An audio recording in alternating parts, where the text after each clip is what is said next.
if I was an advertiser with a decent sized budget, what you're saying is that if I'm spending in a walled garden, it might go something like this. The walled garden determines how and where my money will be spent, with little ability to know if it's a brand safe environment for my brand.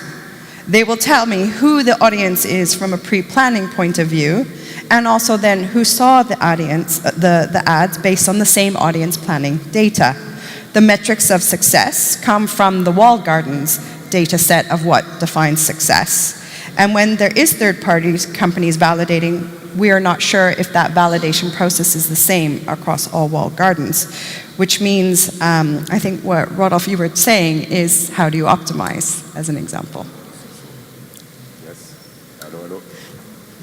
No, the mic's still asleep. I think it needs a coffee as well. So, yes, it's a very important topic for us, because how do we improve our media communication today? We improve by learning. It's very simple. And in order to learn well, we need to assess properly all the marketing actions that we are doing. If you don't have the right tool to do that, it's impossible to learn, okay? I improve my campaigns, changing things from a campaign to another. So, to do that at AXA, we have 2 layers of analysis. The first one, which is very digital, it's very tactical, it's based on attribution modeling, and it's mainly for daily optimization. And we have a second one, which is more important for me, which is more strategic, based on econometrics modeling. And then the main goal is to define what is the best media mix for me in terms of offline, online, in terms of business, corporate, or performance communication. If I don't have the same tools to get learning on this both layer, I'm not able to take decision. If I don't have a consistent source of data for these 2 layers of analysis, it's the same. And if I don't have access to the data from the big players to enrich my consumer knowledge, again, I'm not able to take the right decision. So, if I want to improve my media communication, I need to rely on, I would say, third-party tools that will provide to me consistent information in terms of analytics, but also in terms of data. Keith, as a client, do you have the same point of view of the challenges you have working with marketing in walled gardens? I do. You know, and I would just add, even from a more basic level, just the understanding of reach and frequency across all partners against a particular target audience is sort of a mandatory. So that's a big pain point. The others, you want to chip in? Your point of view, because you're different parts of the value chain and how you work with these environments? Yeah, it's been a bit frustrating, but you know, we finally are at a place where our eyes are open, you know, due to, you know, what George has mentioned, some of the fall downs we've had with some of our major partners in the last 6 to 8 months has definitely been, you know, a place where we want to, as marketers and as agencies, gain the trust of some of those walled gardens. So that's a big component for us, just getting back to a place where we're comfortable and we're and there are standards that everyone can play by. And Michael, because you actually can be part of that ecosystem, what's your point of view why this topic is so important? Yeah, I mean, as more and more consumer time is spent with the walled gardens, that's a great thing, it's a good thing. That said, you know, the transparency of how those consumers are actually interacting with the advertising is not as transparent. So I think, you know, a lot of the things that have been said already and what George said, it's, you know, really important that marketers invest in transparency. And, you know, the walled gardens can continue to build trust if they're providing, you know, very clear metrics, consistency across all the platforms, and optimization, as Rodolphe said earlier. So I think the reason why this session is called Measurement and Data in Walled Gardens is actually, I think we equivocate on these words and some people have very different meanings. And so my question to all of you is, what is the difference to you between data and measurement? And is there a line where you feel that you're getting one and not the other, or are they symbiotic? So I think in this context, the measurement is the quantification of something, whether it's ad delivery or some KPI outcome. And so it's preferable to have those things measured consistently and in a standardized way across the entirety of a plan, not to have one particular walled garden sort of do their own measurement, report back on their own efficiencies and their own effectiveness, rather to get that more holistic view. And then I think the data in this case would be, the actual underlying artifacts, ad impression logs, the viewability logs, the bid logs, so that they can be incorporated into analytical systems. And so to you, measurement is really when the definitions become standard and you know that all of the data points that are being fed in are potentially consistent enough across all of these platforms to call it measurement. Would that be fair? I know this sounds like we're being rudimentary, but it's a really important point that we all have. Like, for example, what is a view? Is the view at the moment of click? Is it between the click and the ad loading, the content loading there? And when is a view completion, for example? Some might say it's 95%, some might say it never finishes because it's on auto loop. There's lots of definitions in measurement that still are to be determined, even though I've been measuring video for over, I think, 13 years, and we still haven't agreed. So more work to be done. Can I ask, as an advertiser, is there any way to have visibility on how to improve what you're spending your money on, Rodolphe? So what measures are you taking now, or what would you like to see change for you to be able to get to efficiency? Wow, many things. I think the more important things, so there is some definition standards that we need to have, clearly. But I will not rely on studies coming from a publisher. Okay. I have some example with brand lift. If according to brand lift studies done by big player, everything is fine and I should invest more. If I look at some more global brand lift measurements, it's not so obvious. So do you mean you're getting different results from what the publisher gives you versus what you may be tracking independently, or? No, I think we don't have the same objective. Okay. Their objective is to is to make me increase my investment, and my objective is to be the more efficient globally. Okay. So it's a lot about transversality in the measurements. I would not use publisher tools. I prefer to have my own tool for all of them. Maybe they are not perfect, but at least I can compare the results from a publisher to another. And they also need to not forget that my media mix, it's not only digital. There is also offline campaign. And when Facebook gives me a brand list of people exposed on Facebook, it tend to forget that at the same time I have a campaign running, and maybe the good result is coming from the campaign, the TV campaign. Michael, what are your points? I was just going to say, there's a lot of work that needs to happen just at a very basic level. So from a consistency standpoint, I think I can confidently say that each one of the walled gardens has a different definition of what is viewed. Okay. So one is, the denominators and the numerators change. They're zigzagging, aren't they? So they can't be Correct. compared for a marketer. So that was, what George was saying earlier. We need some just basic, like, how can I compare this walled garden versus the rest of my media buy? So I can look at pricing, et cetera. That's number one. And then the level of granularity in order to optimize is also limited. So you're looking at these massive media spends across massive publishers, and you're kind of given one number. Like, this is how many videos were viewed. How do I improve that? A little tough right now.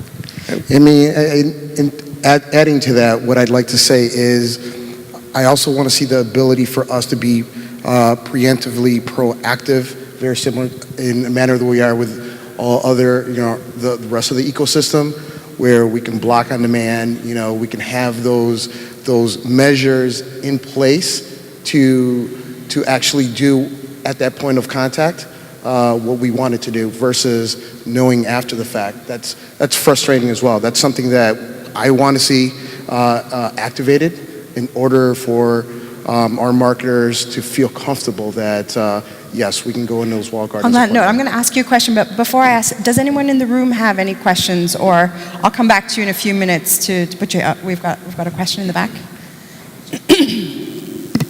Good morning. Good morning. I'm hearing a lot about the desire for better comparability, and that's certainly the first thing you would think of. But is it interested in the benefits of better integration? So, for example, integrating Facebook data with other online data, with offline data, and so on, so that, just to mention two things. One, you could have better frequency control. At this point, we don't really know what frequency levels really are and at what level we're pissing consumers off. And then the other thing is analytically to really understand the interactions between, let's say, Facebook and television. Yeah, I mean, that's one of the important factors in regards to being part of this particular panel. This is frustrating for my team, our marketers, in really talking about these particular elements and silos. And ultimately, for us, that's we've been talking about getting some kind of consistency. I know I drive my analytics teams crazy when a new platform comes on. It's it's hot and sexy, and everybody wants to be on. All of our marketers want to be on it, and it doesn't necessarily equate to absolutely anything that we have. Yeah, I've seen some of those new metrics coming out as well. I want to add something on this topic because I agree with you. It's very important for us to understand the interaction between the different players, and it's not only about digital. TV is still there. But the only way to do that is to have a transversal measurement. I cannot understand interaction if I use data coming from Facebook on one side and Google on the other side. I'm not able to measure the overlap in terms of exposition. I'm not able to measure the frequency, etc., etc. So that's the only way for us to improve. Yeah, and I completely agree with you, Jim. Like getting a test control from one publisher doesn't take into account the interactions with TV, everything else going on, so it's very skewed. And I think, moreover, kind of getting back to some of the basics, like from a data-driven perspective, I think the truth is most marketers still really struggle with understanding the efficacy of what their hundreds of millions of dollars of investment are actually doing.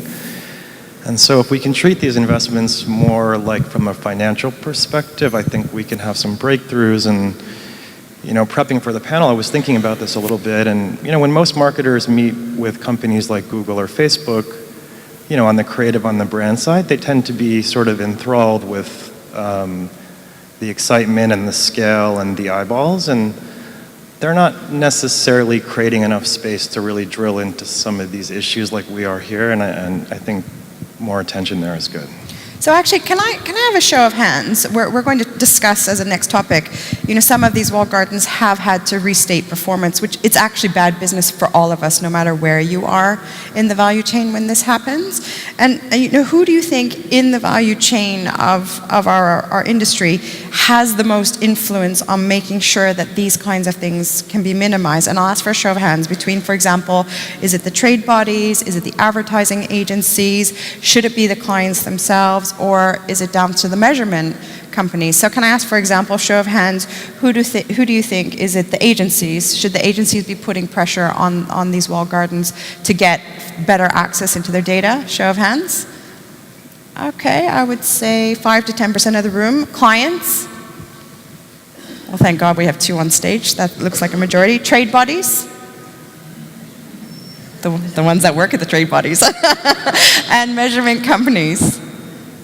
Oh, thank goodness. So you don't have to be the one who gets their money and policing them. It looks like it will be down to clients, or certainly that's the consensus in the room. Do you guys agree do you believe it's the clients that should be leading? I'm going to selfishly say it's agencies, but partnering with clients is really going to be the tipping point in regards to, getting the walled gardens to abide by the rules that everyone, lives by. So, in reality as well, it's a lot of education. That's the responsibility. That they need to put pressure Yes. on what they're getting and understanding. Okay. Even internally, from an agency standpoint, we need to hold, our planners and our teams to the standard. I think we took for granted a lot of the things that, came about with this industry when it was first born in regards to, transparency and third-party validation. And that kind of went by the wayside, So it's collective of all of those particular parties, but knowing that I sit at the agency and I have a perspective of our biggest clients, all the way to ones that have minimal spending.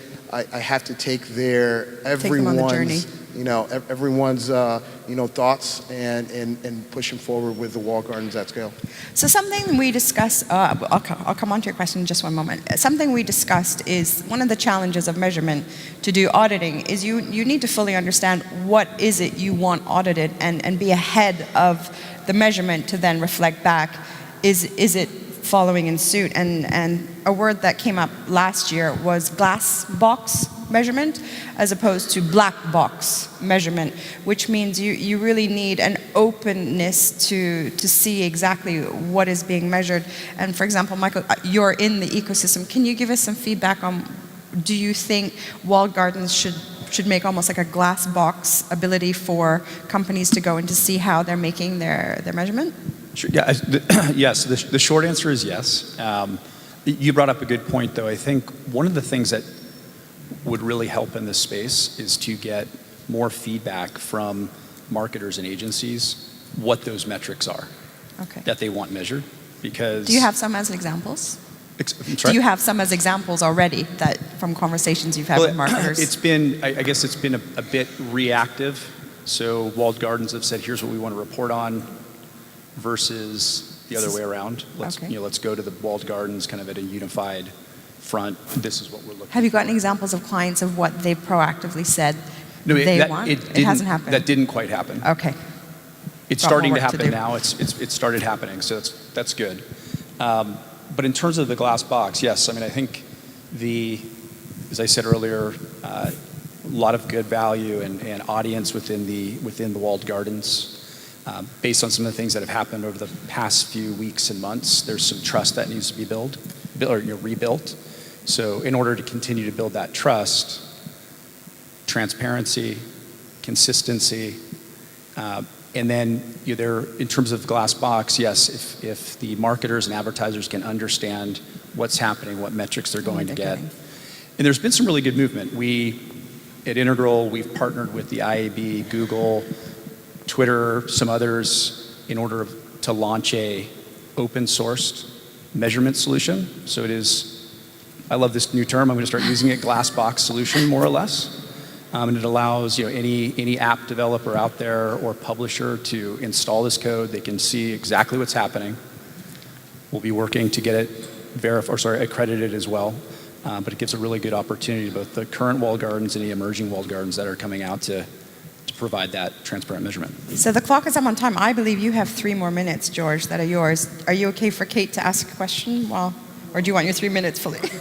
I wanted to clarify one point related to glass boxes. So last year we were talking to some enterprises about opening up for audits. And those people came forward and said, you know what if we become a glass box rather than a black box? So if we let you see a lot of stuff, but we still don't let you in to verify.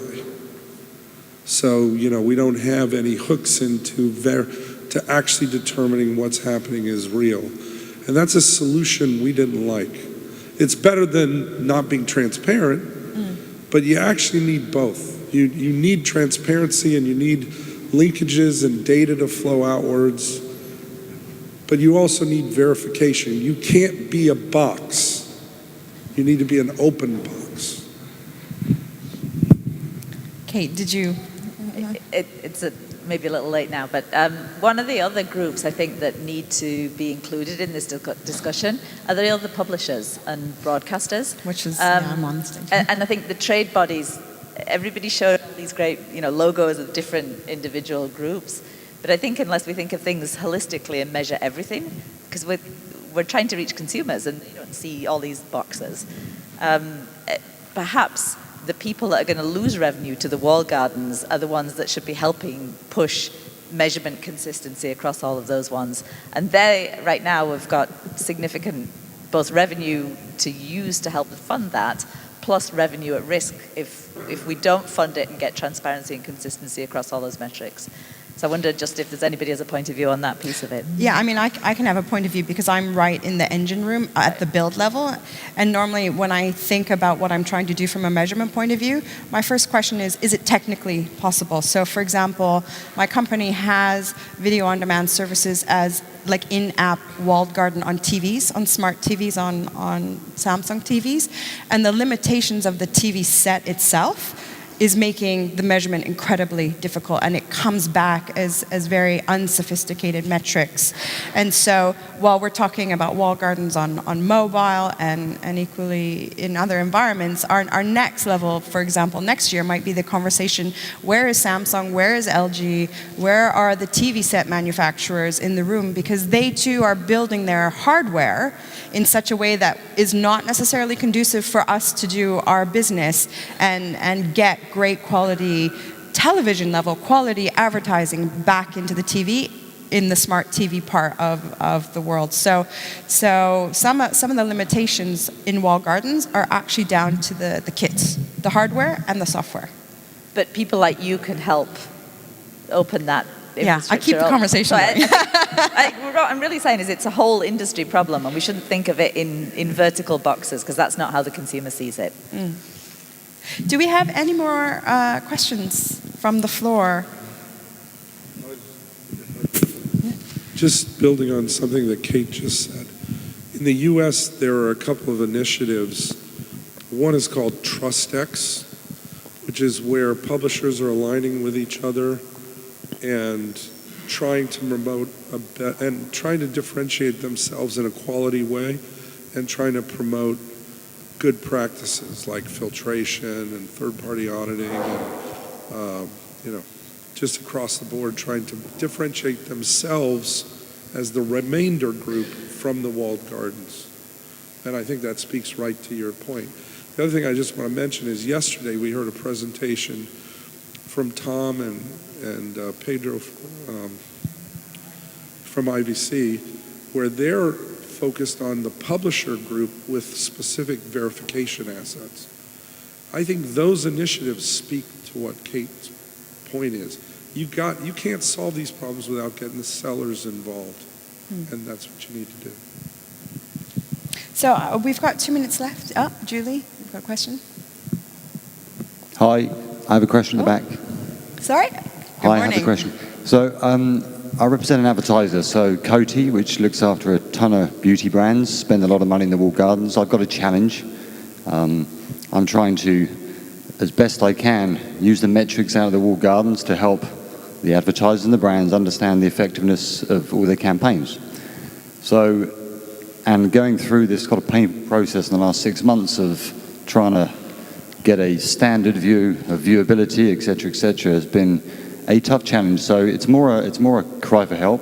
Is there any companies or advertisers or clients that you know that are trying to crack this same code to get a consistent way of measuring effectiveness with the limitations of the data that appears to come out of these walled gardens?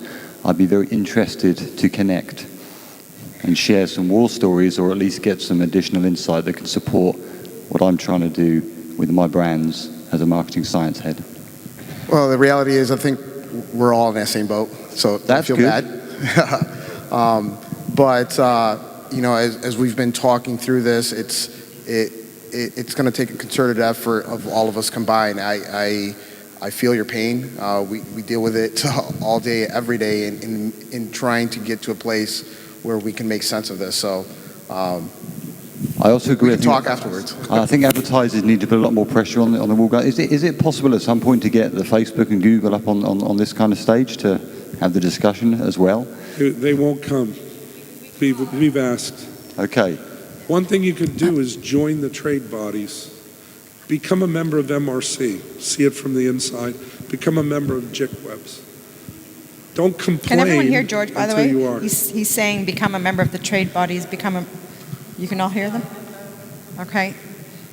And I think there is another way as well, because we are asking a lot to the digital. There is some metrics that you would like to get to measure the efficiency of your campaign, and you don't care about this metric when you're talking about TV or outdoor. So I think there is traditional way to measure the impact, at least in terms of sale, of ROI, of any communication. And if it's not good on YouTube or on Facebook, just change. Go to some other players. So we're actually out of time. I'll wrap with saying I actually think it's about education. I work with the universities. I do guest lectures where I live, and I know that their programs, their kids are being taught Google University. So by the time they walk out of fourth year, they know how to buy AdWords and they know the Google systems and tools. And I think we also should be considering putting pressure on the academic community to consider: are you giving them the skill set to discern how to do digital marketing effectively across the ecosystem, not just on one platform. So we were out of time. This will be a topic at the roundtable, so if you want to continue discussing, by all means, we welcome you at the table and we'll carry on talking. Thank you. And thank you to my panelists.